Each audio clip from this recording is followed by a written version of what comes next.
মৰমৰ ছাত্ৰ-ছাত্ৰীসকল, আজি আমি তৃতীয় শ্ৰেণীৰ পৰিৱেশ পাঠ্যপুথিত থকা পাঠ নম্বৰ হৈছে 3 আৰু পাঠটোৰ নাম হৈছে কি আমাৰ গাঁও। এই পাঠটোৰ পিছফালে থকা প্ৰশ্ন উত্তৰসমূহ আজি আমি এইটো ভিডিঅ'ত আলোচনা কৰিম। তোমালোকক ধুনীয়াকৈ বুজাই দিম, তোমালোকে ভিডিঅ'টো মন দি শুনিবা।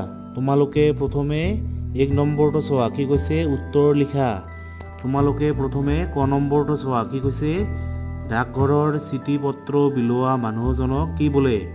তোমালোকে এই প্ৰশ্নৰ উত্তৰটো লিখিবা যে ডাকঘৰৰ চিঠি পত্ৰ বিলোৱা মানুহজনক কি বোলে, ডাকোৱাল বা পোষ্টমেন বোলে।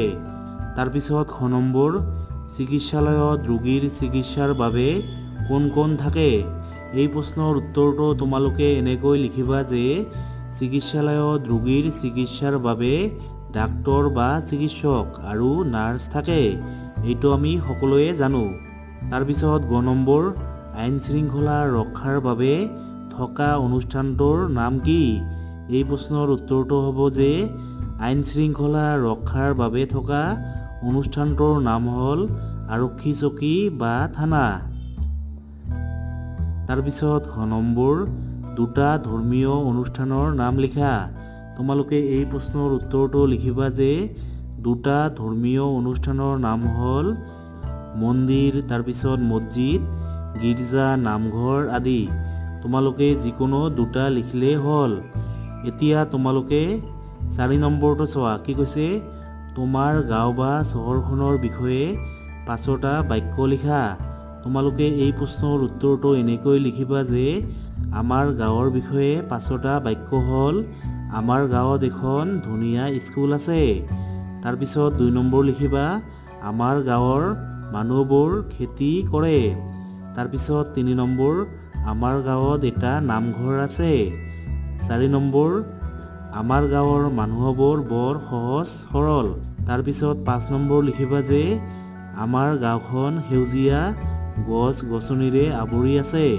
তোমালোকে এনেকৈ লিখিলেই হ'ল।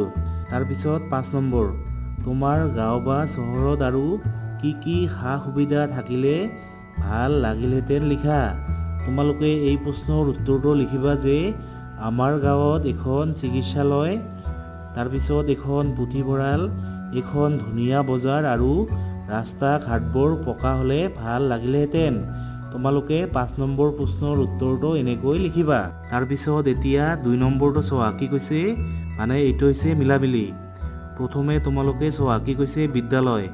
বিদ্যালয়ত আমি কি কৰোঁ, পঢ়া শুনা খেলা ধূলা আদি কৰা হয়। তোমালোকে এনেকৈ মিলাই দিবা। তাৰপিছত চিকিৎসালয়, চিকিৎসালয়ত আমি কি কৰোঁ যে ৰোগীক চিকিৎসা কৰা হয়। তাৰপিছত ডাকঘৰ, ডাকঘৰত আমি কি কৰোঁ চিঠি পত্ৰ অনা নিয়া আৰু টকা পইচা আদান প্ৰদান কৰা হয়। তোমালোকে মিলাই দিবা। তাৰপিছত কি আৰক্ষী চকী, আৰক্ষী চকী মানে হৈছে কি থানা। ইয়াৰ লগত কোনটো হ'ব যে শান্তি শৃংখলা ৰক্ষা কৰে।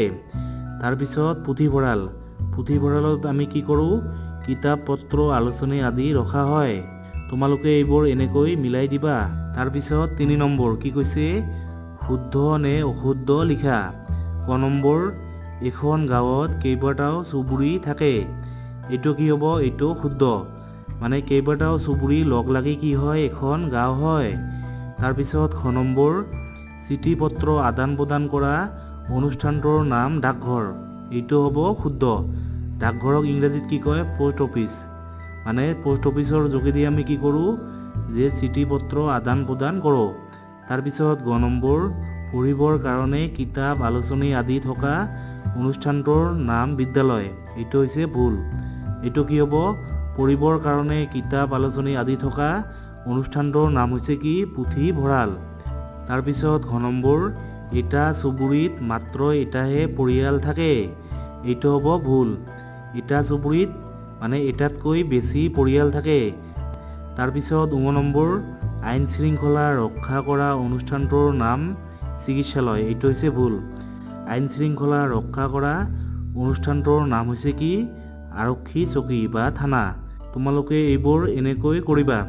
মৰমৰ ছাত্ৰ ছাত্ৰীসকল, তোমালোকে তৃতীয় শ্ৰেণীৰ ইংৰাজী, অসমীয়া আৰু পৰিৱেশৰ বাকীবোৰ ভিডিঅ' যদি এতিয়াও চোৱা নাই তেনেহ'লে এইটো ভিডিঅ'ৰ ডেছক্ৰিপশ্যনত লিংক দি আছে, তোমালোকে তাত গৈ লিংকটোত ক্লিক কৰি সেইবোৰ ভিডিঅ' চাবা, নহ'লে মোৰ চেনেলৰ প্লেলিষ্টত গৈ তোমালোকে সেইবোৰ ভিডিঅ' চাবা।